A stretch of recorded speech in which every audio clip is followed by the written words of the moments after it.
शेतकरी मित्रांनो, ॲग्रोहोम मराठी व्हॉट्सअप कृषी सल्ला या यूट्यूब चॅनलमध्ये आपल्या सर्वांचं हार्दिक स्वागत. मित्र, व्हॉट्सअपद्वारे जेवढं काम केलं जाईल, शक्यतो जितके प्रश्नांची उत्तरं दिली जातील तितके देण्याचा प्रयत्न ॲग्रोहोम मराठीतर्फे निश्चित राहणार आहे. कमेंट्स करणाऱ्यांची संख्या खूप मोठी आहे आणि काम करणारा मी एकटा माणूस आहे, पण त्यातल्या संवेदनशील कमेंट्स बाजूला काढून त्या अशा लिखित करून व निश्चितपणे तुमच्यापर्यंत तुमच्या प्रश्नांची उत्तरं पाठवण्याचा प्रयत्न ॲग्रोहोम मराठीतर्फे होणार आहे. मित्र, आता आपल्या एका भावंडाने असा प्रश्न विचारलाय की सर, आंब्याचे कलम करायचे. आता आंब्याचे कलम करायचे तर या भागवंताचा नंबर आहे 9307274065. बघा मित्र, आता आंब्याचं सीझन चालू आहे. विशेष करून आंब्याचा एक कलम विकत घ्यायला गेलं, केशर असो, पायरी असो, हापूस असो, तोतापुरी असो, तर साधारणपणे आपल्याला 80 रुपयापासून 125 रुपयापर्यंत पैसे मोजावे लागतात.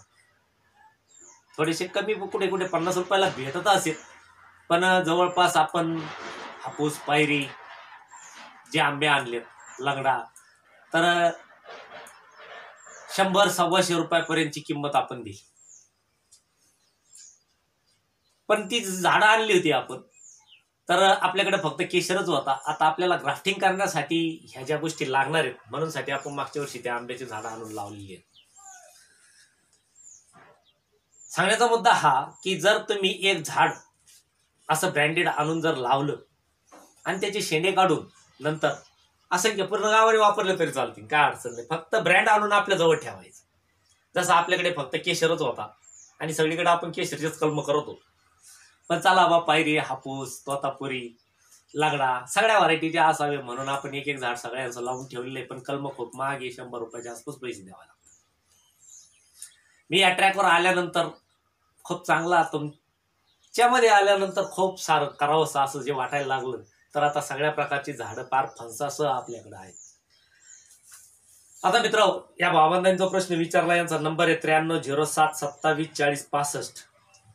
आता सध्या आंब्याचं सीझन आहे. विशेष करून ज्या ठिकाणी बी गावरान आंबे आहेत त्या ठिकाणी त्या गावरान आंब्याच्या कोया बरीचशी लोक खाऊन तिथंच कोया टाकतात. त्या गोळा करून जर आणल्या व्यवस्थितपणे पॉलिथिन बॅगमध्ये, जर त्या गावरान कोया टाकल्या आणि टाकल्यानंतर त्या व्यवस्थितपणे जर उगून घेतल्यानंतर साधारण जुलै-ऑगस्टच्या दरम्यान किंवा सप्टेंबर-ऑक्टोबरच्या दरम्यान.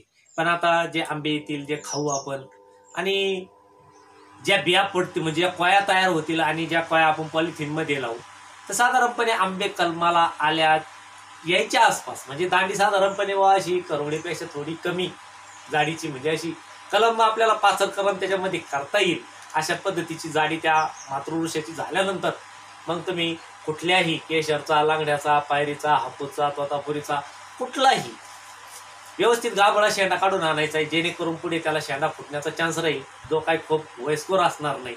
अशा पद्धतीने किंवा एक ब्लेड, एक चाकू, दोन्ही बाजूनी सारखा समप्रमाणात पातळी टाईप काप घ्यायचा. व्यवस्थितपणे मातृवृक्षाला मधून कापायचं, ते व्यवस्थितपणे आतमध्ये टाकायचं. मी व्हिडिओ टाकलेला आहे बघा, ॲग्रोहोम मराठीमध्ये जर सर्च केला आंब्याचा कलम कसा करावा, तर निश्चितपणे तो व्हिडिओ तुम्हाला बघायला मिळेल.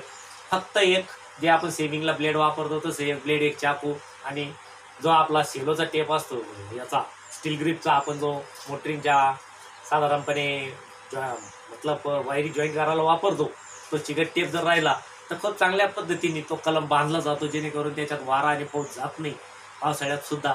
आणि वारा जर त्या कलमेला लागला नाही तर निश्चितपणे कलम सक्सेस होतो. मित्रांनो, खूप चांगला प्रोजेक्ट आहे. आपल्या रानामध्ये आपण अशा पद्धतीने गावरान कोया आणून पॉलिथिनमध्ये घेऊन जर लावून दिल्या, तर पुढच्या पावसाळ्यामध्ये साधारणपणे पावसाळ्यात लावल्या तर 8 महिने तर पाण्याची काही चिंता राहत नाही, आणि 1-2 वर्ष पाणी टाकलं तर खूप चांगल्या पद्धतीने आंबे पुढच्या येणाऱ्या पिढ्या खाऊ शकतात. मित्रांनो, या भावंडांनी तरी आपला तो तर प्रात्यक्षिक मी दाखवलेलंच आहे किंवा आंब्याचा कलम कसा करायचा. खूप काही सामुग्री लागत नाही, खूप अल्प दरामध्ये आपण आपल्या घरच्या घरी फक्त ज्यांच्याकडे कोणाकडे ब्रँडेड आंबे आहेत तिथून घेऊन यायचे, त्या पद्धतीने ते कलम काढून आणायचे, म्हणजे शेंडे काढून आणायचे आणि आपले कलम करून घ्यायचे. मित्रांनो, व्हॉट्सअप सल्ल्याअंतर्गत आंब्याचे कलम कसा करावा हा जर व्हिडिओ आवडला असेल तर निश्चितपणे लाईक करा, शेअर करा, सबस्क्राईब करा.